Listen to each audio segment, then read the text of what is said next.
State Government's eCademy series. Today's event, using stackable credentials to increase job earnings, is a component of CSG's State Pathways to Prosperity initiative, where we're focusing on the nexus between workforce development and education, leading to economic growth and prosperity in our state. During today's eCademy, our speakers will highlight innovative opportunities to decrease the skills gap and advance talent development and economic mobility. I'm Pam Goins, Director of Education Policy at the Council of State Government. As your moderator, I want to welcome you and thank you for joining us on this call. Research has shown that a skills gap is evident where the skills of employers seek and the skills available in the workforce is disparate. A 2014 report by the National Skills Coalition said middle skills jobs, those that require more than a high school diploma but less than a 4-year degree, account for 54% of the United States labor market, but only 44% of the country's workers are qualified for these types of positions. One way this can be decreased is to use stackable credentials to improve worker capacity and their competencies. Today's eCademy is presented by the CSG National Task Force on Workforce Development and Education, and will highlight innovative programs that are helping students gain the competencies they need by offering stackable credentials and credits for talent development. Today you'll hear from 3 experts who will discuss the use of stackable credentials and successful examples at the post-secondary level. A few quick logistical points for our listeners if you're new to CSG's web conferences. Please note that this webinar is being recorded and will be posted to CSG's Knowledge Center shortly after the conclusion of the event. If you're listening over the phone but are not logged into the web portion of this event, please refer to the registration instructions you received. This will help you access the slides that our panelists will use today. Currently, all participant lines are in listen-only mode. If you have a question for any panelist, you can access the question box in the GoToWebinar control panel at the bottom right portion of your screen. Let me introduce today's speakers. Larry Good is the chair, co-founder, and senior policy fellow at the Corporation for a Skilled Workforce. Good is a leader in designing and implementing transformative workforce development change strategies that result in scalable results. He currently is co-leading an initiative to develop a competency-based credentials framework that connects the dots among degrees, certificates, industry certifications, and other credentials. Good led a major engagement assisting the state of Michigan in developing and implementing a total rethinking of state workforce policy, initiative, and structure, including the landmark No Worker Left Behind initiative. His work focuses on a reinvention of public policy and practice regarding adult learning, including creating market-relevant credentials, integrating basic skills development with career pathways, and developing sector strategies at a state and regional level to engage groups of employers in developing shared workforce solutions. Prior to becoming CSW's chair in 2006, Larry co-founded the organization in 1991 and served as its president and CSG as CEO from 1991 to 2005. Welcome, Larry. I'll turn it over to you for your comments. Thanks, Pam. I appreciate the opportunity to join on this important subject at this point in time.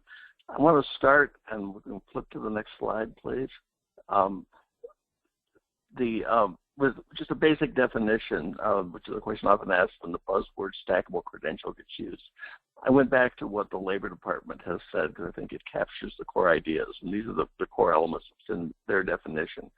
That a stackable credential is part of a sequence that you can accumulate over time, and that it helps someone move along a pathway or to transition to a different career as they move along.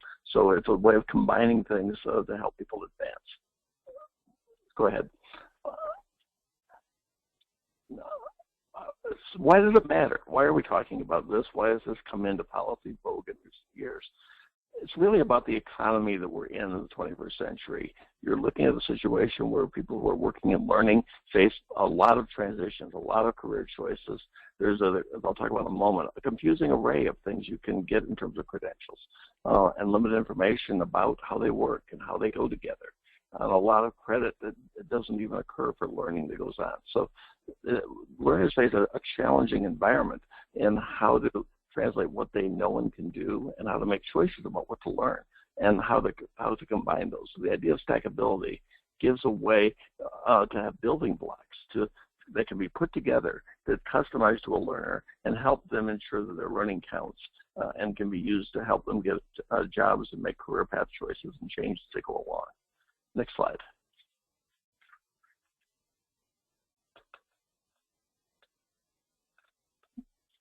So I mentioned that there's a lot of different credentials. We're in an environment where there's an enormous amount of stuff going on about credentialing. There's almost new things going on every day. You've got degrees, you've got certificates, you've got industry certifications, you've got badges and licenses, and you can see a range of things around the issue of credentialing that is bewildering and confusing. Some of them lead to dead ends. Some of them really do have market value. Some don't. Some transfer well, some don't. So we've got a marketplace where there's a lot of credentials. There's new ones being created almost daily, and it's hard to understand where a credential you get fits and what choices you've got in a marketplace with a lot of new kinds of credentials going in. So this is defining credentials to include degrees, but include non-degree credentials as well. Next slide.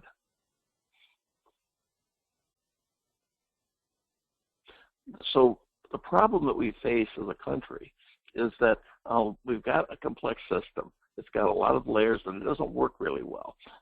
There's lots of actors that are involved in this in different ways, whether it's schools, whether it's licensing boards, occupational groups, accreditors. There's lots of different kinds of credentials. It's hard to keep up with what's going on, and it's hard to know what the quality of them is and what the choices of where they go. So in a world where we're looking to ensure that people have opportunity and have good, good clear paths and choices about what they can do, we need to make the credentials more understandable and easier to combine and use as we go along, hence the idea of stackable credentials. Next slide. Our organization has been involved with the Lumina Foundation, as I'll talk about in just a few moments. And we and a group of people have been working there on this question of how to make a learning-centered approach to credentialing go on, where we to link and connect the range of credentials out there and make it easier for people to understand how to use them. We think we want a system that has a bunch of attributes that are on the slide right here. At the core of this is the idea that learning matters. It doesn't matter whether you obtain it on the job, whether you obtain it informally, whether you obtain it in a classroom, but that learning should matter.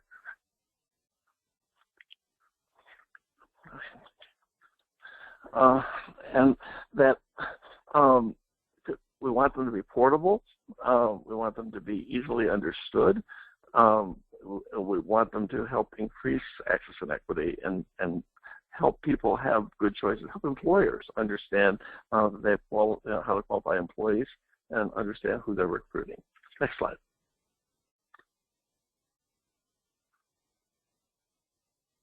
There are a lot of initiatives at play right now. Lumina supported the degree qualifications profile and tuning. There's work going on at George Washington University about building a registry of credentials. The National Network of Industry Associations developed common employability skills that cut across industries. And you can read the list and go down, and there are more than this list. The point is there's a lot of work going on right now to try and make sense out of credentialing, so which leads to what's starting tomorrow. So move to the next slide, please.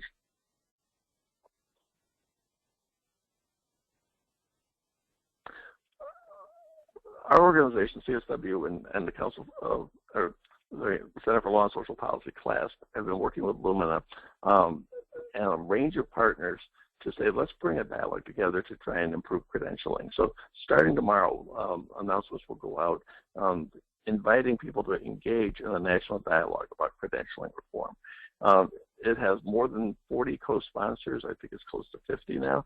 And they're going to be, over the next several months, a range of conversations and consultation opportunities that I'll talk about again in a moment. We've put a framework together to be tested that gives a way to describe all credentials in terms of the competencies that underlie them, as a way to have a common language about credentials.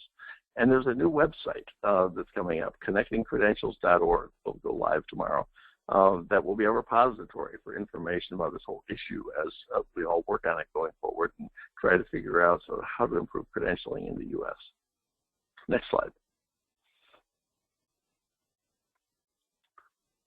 The national dialogue is really structured around inviting a range of people to talk about what are their problems with the current system and what would a better system look like. We're not envisioning eliminating credentials or eliminating anyone's authority, but it's rather how to connect them better and what kind of changes in policy and practice would help build a system of much more interoperable credentials in the U.S. and how will people go about helping to do that. So that work will go on over the next several months. There will be a lot of opportunities to participate, and you can find those by going to the new website I referenced a moment ago. Next slide.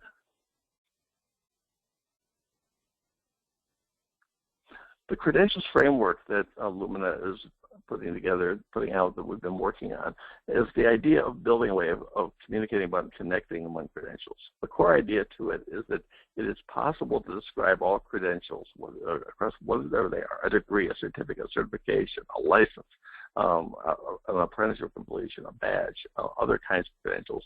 They can all be described in terms of competencies. And so we've built a frame that builds 8 levels of competencies across knowledge and 3 kinds of skills: specialized, personal, and social. And that starts showing what was the profile of different credentials when looked at across those levels of knowledge and skills and the way they might combine. As you start looking at what comprises a credential, it starts to create a way to start thinking about how a variety of them could connect to each other and stack together.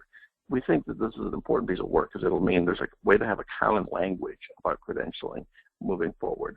And so we invite you to look at it, we invite you to work with it and give us input, because we think we need a way to talk commonly about these diverse credentials so that an industry certification, a degree, and a certificate can all be thought of in the same conversation. Right now, if an employer is looking at job applications and sees 3 candidates, one of whom has an associate's degree, one of whom got a certificate from a third of whom has a certification in the industry, all in the related area, there's no apples-to-apples way that employer is going to understand in most industries which of those candidates has the right skills and knowledge needed for that job, and what their choices would are about that. So we're looking for a way to make that more understandable, a way to interconnect things. Move ahead. Next slide. So given all of that, I want to cite from our research, and our class did a lot of this research as part of our partnership, that looking at how do we think about stackable credentials in the real world right now? What are colleges and others doing to look at how to make stackable credentials work? And there's a series of approaches that showed up in doing research across a set of states that we dove into at a case study level. So the examples aren't exhaustive. They're from, I think, 5 states where the research was done, but they're illustrative of what is out there to be done that if you're not already doing, you could be thinking about doing. So let me just walk through those quickly. The first of those, next slide, please, is the idea of modularizing, and often we see it in applied associate degree programs and certificate programs, and really thinking about how to go to what's the smallest module that has labor market value that then could be built with other modules to combine into higher level credentials.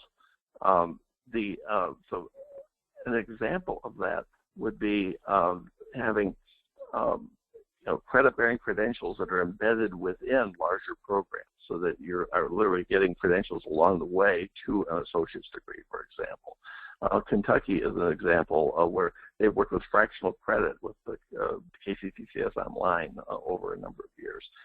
And so there are ways to think about breaking down programs into smaller modules, and as you add those pieces, that creates a viable way of considering how you can stack the pieces together. Next slide, please. You can also think about how to embed industry and professional certifications in career and technical programs. We're starting to see a lot of this going on, where the idea that there are industry credential families that are stackable that can really be the outcome from or earned along the way during an educational program. When those tracks are combined, it creates a great deal of potential power in the market. Examples include in IT, CompTIA has a whole array of certifications that they've mapped across different providers that show a lot of pathway options and choices of which ones build to what, which ones stack to what. Similarly, the Manufacturing Institute has done that with a series of credentials in different parts of manufacturing and how those can combine. Next slide, please. A third thing that can be done in terms of growing stackable credentials is to expand the credit given for prior learning. How do we maximize how people get credit for what they know and can do, which allows you to then go to shorter, more customized programs? It means both looking at how to use prior learning assessment more broadly to accept more previous credit things than is sometimes done today, but also how to award credit for learning that's been done in other settings, not in the workplace, or in the workplace, or not in the classroom inherently. An example of that would be how does the experience that someone's gotten in the military translate into civilian occupations and civilian educational attainment, so that we can accelerate how they can have credit for what they know and can do out of that experience, which helps their employability. Next slide, please. Another idea is about Lattice Credentials, and the idea that you can build a foundational certificate that then allows you to go into multiple pathways and give people the opportunity to see multiple options from a base before they commit to a long-term program of study. It's an interdisciplinary approach with an overall field. So there's examples noted here both in healthcare of a basic entry healthcare certificate and the manufacturing example of Harper College, Illinois, where there's a fundamental floor certificate you get before you then decide which of an array of paths within manufacturing that would go on moving forward. Then finally, I wanted to go to a couple quick points about how the issues about stackable credentials. Go to the next slide, please. As you work to build stackable credentials, you're going to have to consider how to crosswalk industry and educational standards metrics. How do you bring this into one conversation, as a earlier slide noted? There are governance issues that have to be dealt with over who recognizes what, who controls what, how to get those working together. Lots of silos to be brought together within and across institutions. The idea of connecting the non-credit and credit-bearing sides and looking at how those can link is a part of this equation. There are financial aid implications when you modularize things to make sure that you're doing packages in which the learning is still eligible for Pell Grants, for example. That looking at how do you do this in a way to make credentials more portable, and how do you combine and reward experiential learning along with classroom. So last slide, then, is my summary would be that in building a system of stackable credentials, you think about it in your states and communities, that think about how to use competencies or learning outcomes in common language. Look at how you combine efforts across all the sectors that are involved in this, educators, employers, credentialers. Look to integrate diverse credentials into a clear shared framework and modularize everything in sight. So really, and then last slide is just to invite you to join the national dialogue and go to the website. It'll be up tomorrow, connectingcredentials.org, and you'll see lots that you're available to do. We're happy to help engage you in thinking about working on this issue going forward. So, Pam, I'll turn it back to you. Thanks very much. Thanks, Larry, very much. We appreciate your comment. Our next speaker is Ann, Education Director for Career Prep and Career Pathways at the Wisconsin Technical College System. Ann has been part of her career in technical education for more than 20 years. Having started her career as a secondary marketing educator, she then worked 11 years as an education consultant for the Wisconsin Department of Public Instruction. In her current role, Western works to strengthen the connections for students from secondary to post-secondary education. Her extensive work on career clusters and pathways has given her the opportunity to share her passion at many state and national conferences. Ann, thanks for joining us today. We'll turn it over to you. Sounds great. Thanks, Pam. And thank you all for having me today. I'm excited to share a few things with you on what we're doing in Wisconsin. Let's go to the first slide, if we can. I actually just have a couple of slides today because sometimes I think we just get a little overwhelmed, so I thought I would just kind of walk you through a few things, share with you what we're doing in Wisconsin, and kind of lay the groundwork for some of the pieces that we have in place. And then we can always ask more questions and give you more specifics. This first slide really talks about what our system is like in Wisconsin. And it's a great visual representation of what we have going on. So this slide shows the 16 technical colleges that we have in Wisconsin, along with their connected campuses. So for example, in the upper top portion where it says Wisconsin Indian Head, and then it has the 4 dots, those are then their campuses, one at New Richmond, Rice Lake, Ashland, and Superior. And that same kind of pattern carries through, so people can kind of see what we have going. One of the pieces that's really sort of unique, I think, to Wisconsin is the fact that from a system office standpoint where I work, we really kind of oversee all 16 colleges and do what we can to help them in the development of their career pathways, helping them with different aspects of their programming, if they want to add new programs, if they want to redesign some programs. And we really serve as kind of that sounding board and that organizing fashion for them. However, I think it's important to know that each of the 16 colleges all have their own individual president, as well as their own kind of decision-making policies, their own staff, their own boards, all of those kinds of things. So it might be similar to some of the same models across the state, but I just wanted to kind of share what was happening in Wisconsin. And we work very closely with each of our 16 technical colleges. And one of the things that I also wanted to share before we go on to the next slide is a little bit about one of the kind of bonuses that we have in Wisconsin that is really connecting us with each of the colleges and moving our work on career pathway and stackable credential, moving that movement forward. And we in Wisconsin are one of the recipients of the Exceeding the Cap TAFT grant from the Department of Labor. And that's really going to give us the opportunity to have a staff member at each of the 16 colleges who is specific duties are to carry out the work and oversee and facilitate the work of the stackable credentials along with the career pathway development. So it's providing some professional development. It's understanding what the needs are that might be regionally in that area. Working with the connections to business and industry.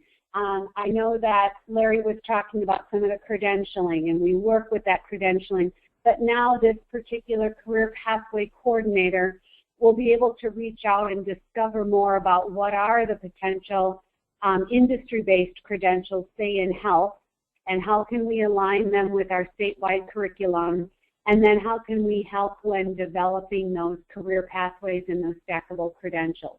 So those are just a few of the pieces that are kind of unique to Wisconsin. One of the other things that we're working on that really connects into the work of the stackable credentials and the career pathways is we are currently working on developing a gold standard for career pathways. And we're developing the criteria, helping the colleges understand what that gold standard really needs to be, what are the components of a stackable credential and a career pathway, and then they're going to have the opportunity to apply for that gold level standard, that gold level credential, to be recognized for the work that they're doing in the development of their career pathways and stackable credentials. So just a little bit about what's going on and how we're trying to really foster that work in Wisconsin and then recognize those colleges and those programs who have been doing the work that we're talking about by giving them and recognizing them with the gold standard for career pathways. You can go on to the next slide. So this particular, excuse me, this particular slide I will walk you through, and this is one example of sort of a visual representation from one of our 16 colleges. So I just pulled this one from our Milwaukee area technical college, and if you have your map up on the, go back to the map at some point, you can see where Milwaukee is. It's kind of along the lake shore in Wisconsin. And the Milwaukee area is between Waukesha County, Lake Shore, Moraine Park. You can kind of see it in that area. So it's a very strong, diverse area as well. Okay, we can go back then to the career pathway. So this particular one is the interactive media career pathway.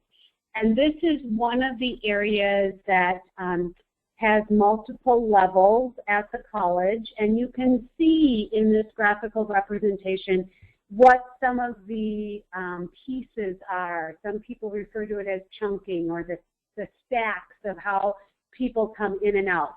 So we really start with the far left-hand corner with the career exploration and education. And that's a combination in this particular pathway, 4 courses that can be done kind of in that pre-college, that ELL area, or one of the things that we do quite a bit of in Wisconsin is the articulation from high school to post-secondary. And so this is a really nice example of 12 credits that can be offered to high school students, college level credits, so the BICOM 123, 128, 150, and then the Early Business 118. Those are all college level courses that are part of the Interactive Media program, the Arts, AV, and Technology cluster. And those students can take those 12 credits while in high school, and then when they transition to the technical college, they've already come in with those credits ready to roll. And then you can see on the arrows where it goes into possibly those courses then work within 3 technical diploma areas, the e-business fundamentals, the mobile app designer, and the web developer. And those 12 credits then go towards the 24 and the 31. So you can see where that early entry really engages them in that pathway and gets them well on their way. After the students then receive that technical diploma at any of those 3 levels, we then can connect to the jobs that are listed below. And those are just some examples of jobs with the wage range to give the students an understanding of some of that potential. And that wage earning data and comes from our Department of Workforce Development. So we connect very closely with them to get and to maintain that and to keep that up to date, to give some background information. You then can see, if you continue on in your Stackable and continue to add more to your degree, you can then take that technical diploma to one of our associate degrees, either in e-business, mobile designer, or interactive media, and then you can see how the credits increase. And by going to that next level and earning that next credential, you then have the possibility of going into the potential jobs listed below. So students can kind of come and go as they need to, which is really helpful. And if after the technical diploma they want to work for a while, obtain some connections in the workforce, maybe even find an employer who will help with their tuition to go back and get the next level. So this visual really shows that. The other thing that we do quite often in Wisconsin is really connect our technical colleges to our 4-year universities with transfer agreements. And that's the last box on the right that's showing those particular pieces. So Milwaukee Institute of Arts, UW Green Bay, Cardinal Stritch, UW Oshkosh, Milwaukee School of Engineering, and UW Milwaukee are all partners with Milwaukee Area Technical College for this example. And once you have obtained that associate degree, you can then transfer to those four-year universities, finish up the needed credits, and take a look at where that four-year transfer degree might get you and what are the possible degrees that it can go into.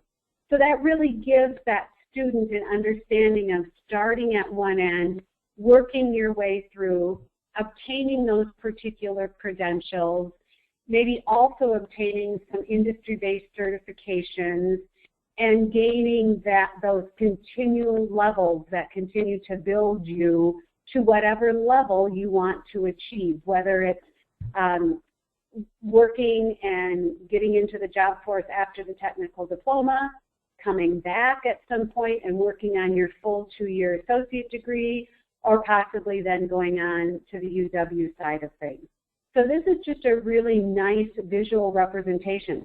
And we have these at multiple colleges for the programs that they offer, and then they look different in every college that you might go to, but it gives you an understanding of how we're looking to kind of develop those particular pieces and really lay out those parts for the students, that not only can they gain employment, they can gain credits, they can work towards their levels of degrees, but with these types of visual representation, it gives them, we hope, a really good understanding of what those potentials might be. The other thing that's happening in Wisconsin, and I think if you scroll down just a little bit on the slide, I'm wondering if it shows a little bit at the bottom. Oh, no, it goes to the next one. Okay. Sometimes it just also offers a list of potential employers within that regional area. And I'm not sure if Milwaukee even has that on theirs, but on some of the colleges, they will then either have hot links for the students on an interactive website, or they will list the names of the jobs and maybe 5 businesses in the area who have hired graduates from Milwaukee Area Technical College, and it gives the students kind of that idea of where to go next and what some of those possibilities are. So this kind of just gives you a very general overview of some of the things that we are doing in Wisconsin, but you can see how they really do work together and they work in a logical sequence. And I think the whole idea of the stackable credentials and the career pathway building was really based on the development of programs of study and how that logical sequence of courses and the amount of credits that you gain and the credential that you earn, what is the value for that as you're working your way through the educational system. And that's really, I think, the tendency or the philosophy that Wisconsin has really taken a look at, is what is the value that we can offer for students and what are the levels at which they can achieve, have some success, and decide to either stay in that successful region or move on to that next particular level. So at this time, I'll give it back to Pam, and we can move on, and then I understand we'll come back to questions at the end, correct? Thanks, Ann, very much for your comments. And we'll certainly address questions after we've heard from our third presenter. So our listeners, please feel free to use the question box on the right corner of your screen and go to webinar. Our last speaker today is Mark Goldberg. He's the Associate Vice President of Workforce Development and Community Education at the Portland Community College in Portland, Oregon. Mark began his career advising small businesses as a Peace Corps volunteer in Togo, West Africa. Since then, he has dedicated over 15 years of service providing strategic leadership for innovative workforce and community development initiatives in Maryland, California, and Oregon. Mark is the co-chair of the Oregon Pathways Alliance and former chair of the Oregon Council for Adult Basic Skills Development. He's an active member of the American Association of Community Colleges and participates with AACC industry partners to develop workforce curriculum and program design. Mark, we'll turn it over to you for your comments. Well, thank you, Pam, for that introduction, and thanks to all the participants for following this webinar, and I appreciate the flow of this conversation because we started with Larry at sort of the national level, and then Ann at the state level in Wisconsin, and I get to share a little bit more about the local level here in Portland at PCC. And so to begin with, let me give you just a little bit more info on Portland Community College, and you can advance the slide. PCC is the largest post-secondary institution in the state of Oregon. We serve nearly 90,000 students, either full-time or part-time. We have 4 full comprehensive campuses and 8 training centers, some of those being workforce development training centers. And looking at the list of programs, we have over 65 career and technical education associative applied science degrees and over 90 different certificate programs. And in addition to that, many different lower division transfer options for students.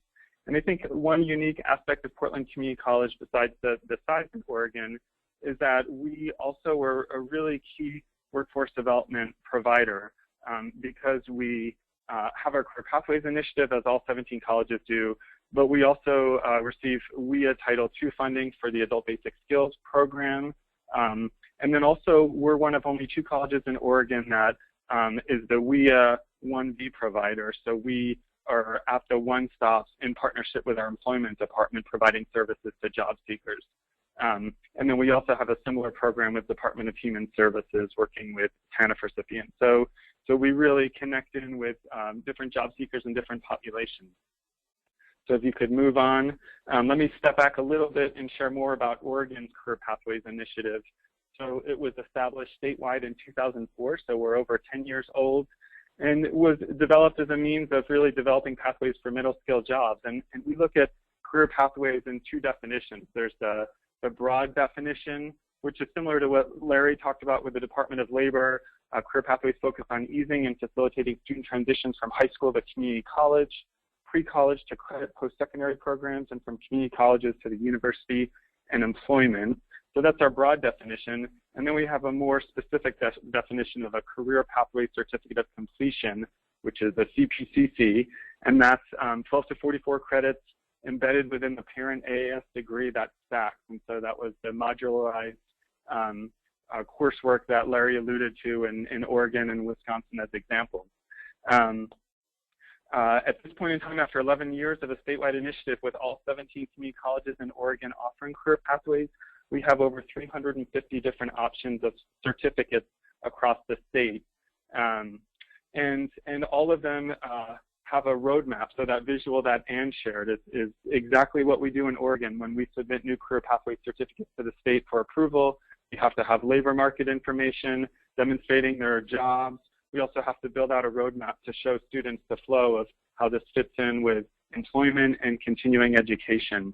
And one of the things that Ann also talked about was the funding in Wisconsin for each college having a career pathways person. So we receive funding from the state for our Career Pathways initiative, and each college does have a Career Pathways representative, and we also have a state director. So that's our Oregon Pathways Alliance, where we meet quarterly and we share best practices, have professional development, and different state and federal updates. And I didn't include a roadmap, but I really think Ann's was a good visual, and it's very similar to the roadmaps we have in Oregon for each of the colleges. So if you could move on, I think getting more specific to Portland Community College and our Pathways effort, actually our Career Pathways initiative began in 1999 before the full statewide effort, and it began with a VESL, vocational ESL program for non-native English speakers, and it was training on the language skills, the English language skills, in combination with occupational skills to prepare students for job opportunities. And originally it was non-credit, and that's evolved into a credit program so that it does stack within the AAS degree easily. And when we started our initiative in 1999, it was really in strong partnership with our workforce board in Portland. And I think that's an important partnership to highlight. I think at the local level, our Career Pathways efforts are only successful because of the strong partnerships with our WIB, with community-based organizations, with our one-stops, with the K-12 system, with a lot of referrals coming, grants, funding, and then also, as importantly, with employers and the connections that we have to jobs, internships, and so on. But at this point in time, we have 35 different career pathway certificate options. They're in our high growth, high demand industries and align with our local WIB sector strategy. So I think the most prevalent are in IT, manufacturing, some in healthcare, also in business with some examples in IT or computer application software certificates. Manufacturing, we have one in solar voltaic, we have one in machine tool, and then in business we have one in accounting, another in customer service skills. So they all again stack towards an AAS degree. And just last year, for the academic year, we had over 900 career pathway certificates awarded at our college, and that number has gone up, I think it was almost 100% from the year before. So we've really seen a huge increase in the number of certificates that we're awarding. I think one of the key components to our initiative is really that wraparound support that we provide. So we've got the courses in place, we've got our roadmaps, we've got connections to employers, but we've got the staff at the local level at our campuses who are first recruiting students, getting them in, helping them with the application process. Then when they're in the program, helping them address barriers that they may face. So it's really a retention component. And then as they're getting ready to wrap up and complete, then we're helping them with their job search, connections to internships, working on their resume, cover letter, and so on.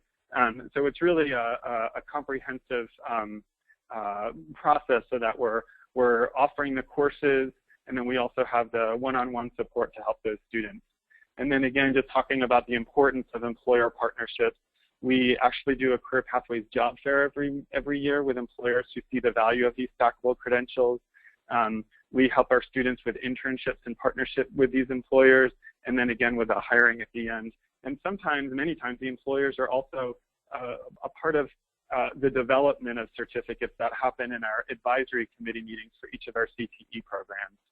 And we also have, we started with Vessel, we continue to offer different options for adult basic skills students. And to me, that's really important because it also allows for another entry point for non-traditional students. So our ABS students may not have taken the college placement test yet and tested into a math, reading, and writing level. That would be required to enter into a traditional 2-year CTE program, but with additional instruction in basic skills that's a support class or taught together with the occupational skills and more of an IBEST model, we're able to bring more students in and help them achieve their goals and get the skills and get into the workforce sooner. We also see that the Career Pathways efforts is a recruitment strategy for the college, it's a retention strategy, and also a completion strategy towards leading towards jobs. So it's really a big initiative for our college and across the state. One last thing to highlight with that is that PCC's Career Pathways efforts and initiative has really been recognized. We've been recognized by the White House in its Ready to Work initiative for being a national model in one of the nation's top job training programs, and that was just last year. So thrilled for that recognition. And just move on to some of the demographics of our program. So we've been fortunate to be part of one of the tax grants the last few years. That was with all 17 colleges in Oregon, focusing on career pathways, these stackable credentials. So we've got really good data from that grant. And we've seen the last 3 years, 50% of our students in career pathways programs are students of color, 52% of the students are lower income students, and 72% are ages 30 and older. So we're serving about 600 students a year. We do outreach to about double of that. And again, we see this as an entry point for many non-traditional students to really get into college and a really significant milestone momentum point. So just moving on from our demographics to our outcomes. So for the next slide, just from our tax grant, the last few years, we've seen incredible completion rates. So of our students enrolled, we had 92% of those students gain some sort of credential and completion, and that's either a career pathway certificate, an IRC as an industry recognized credential, a 1-year certificate, or even an AAS degree. So one of those 4 types of credentials. We've seen 72% of the students continue beyond their initial certification with further education, a really strong employment rate at 77%. And then just seeing that for our students of color, which again were 50%, 45% of those gained some credentials. So we really see this as an equity strategy, which aligns with our college's strategic plan and equity, access, and diversity. And then to drill down a little bit deeper with our adult basic skills programs, just since 2009, so even beyond the grant, we've seen a completion rate of 82%, and 88% of those students either gained employment or persisted in their education towards a further certificate or degree. And again, those are students who typically wouldn't be able to enroll even in these CTE programs, seeing great success. And it's also transformed some of the perspective of our faculty on the CTE side, who have been resistant to some degree to this model, feeling like these students will never be successful, they don't have the foundational skills, to now saying that these are the most motivated, hardworking students that they've seen, and that they wish that their regular cohorts of students in a CTE 2-year degree or even certificate program had the same outcome. And because of our Career Pathways statewide initiative, we've been able to do a statewide Career Pathways research study and see what the outcomes were across the state within a 2-3 year period. And this was during the Great Recession. Some of the data from that was very compelling, at least in the Portland metro area, was that during this time, students who found employment, the average wage in the Portland metro area was $19.40 for Career Pathways completers after 1 year of employment. And that's huge for us, because that's not just an entry-level minimum wage or even $12 to $15 a job. That's a, you know, almost a high wage job or living wage job for sure. So that's been really illustrative of the outcomes that we're looking for. So just moving on to give one more example for